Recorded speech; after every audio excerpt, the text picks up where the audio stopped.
Hello everyone, welcome back to another video. Today I'm going to be showing you how to change out an SSD in the 2012 Mac Minis. This video was made possible by Rich. He sent me two 2012 Mac Minis that he wasn't using anymore, and he was the person that sent me £100 over my donations page, which is linked below. So you can see the specs are a quad-core i7, 16 gigs of RAM, and two 1TB SSDs. So with Mac Mini 2 here, I use it for my personal use for video editing, etc. But my other one, I'm running VMware ESXi 6.7 for some upcoming videos that I'm going to show you GPU pass-through on ESXi, iGPU pass-through, and much more. So as you can see, I'm using about 40 gigabytes, which is fine. But I'm going to add a 250 gigabyte Crucial SSD. So I'm going to show you how to do that today. So let's get started.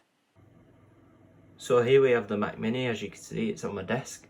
All we're going to do is obviously flip it over. Now, these 2012 Mac Minis are very easy. You see it says Mac Mini here on the bottom. They have easy entry. You just twist the bottom. So let's do that. So I've twisted the bottom. Now I'm just going to take it off by tipping it to one side. As you can see now, the internals are exposed. This is the two sticks of 8 gigabytes. The CPU is under here. It's still very hot in here. This has been running for a very long time. Almost 2 days straight. But we have some screws here. Now, these are like Allen key screws. I think the T6 screws. So you're going to need them to get this part off. So what you need is a T8 bit. So, can't get the camera to focus, but it's a T8 bit. Okay? So, I'm obviously going to unscrew it. I'm going to do that off camera because it's quite hard holding a camera. So I've taken out both the screws. Now, all you need to do is lift up and pull out the bottom. So I've taken out both the screws. All you need to do now is lift up this metal plate and lift it out. I can't do it again whilst holding the camera. So as you can see, I've lifted it off, and you might see that it's connected the lid. So I'm just going to disconnect that for now. It just makes it easier without having the Wi-Fi and Bluetooth module in. So now you're going to grab your SSD drive. This is the one I'm going to be using, but yours can be whatever. See the 1TB ones there as well. And you're going to put it in. So obviously you've got your standard SATA, make sure they're in the right way, and it should be good from there. So you can see I've put it in, I just slid it in, and it's decently snug. Don't need any screws. All you want to do is push it back in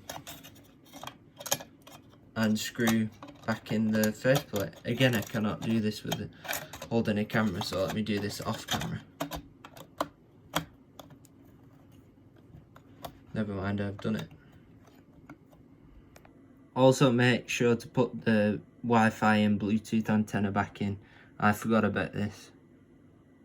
It's actually more difficult than I thought getting it in, but now I'm just going to screw it back in with the same bit. With that all done and it's screwed in place, before you put the cover back on, make sure that that's flicked to the right side. Then you grab your cover, like so. Make sure that that little white dot is facing up towards that uncoloured dot. Then just twist it to the black dot. I can't do this again because I'm holding a camera. With everything done, now I'm just going to plug it back in and we'll continue on the Mac. So as you can see, we're back on the Mac. All we need to do is do command space and type in disk utility. I'll bring up this menu. All you want to do is click view show all devices. Then select disk, make sure you don't select the wrong one. This one is mine. Mine's been used on an A6i install, so that's why there's loads of partitions. But we're just going to click erase. Give it a name, so I'm just going to call mine storage 2. Make sure it's formatted as APFS and click erase.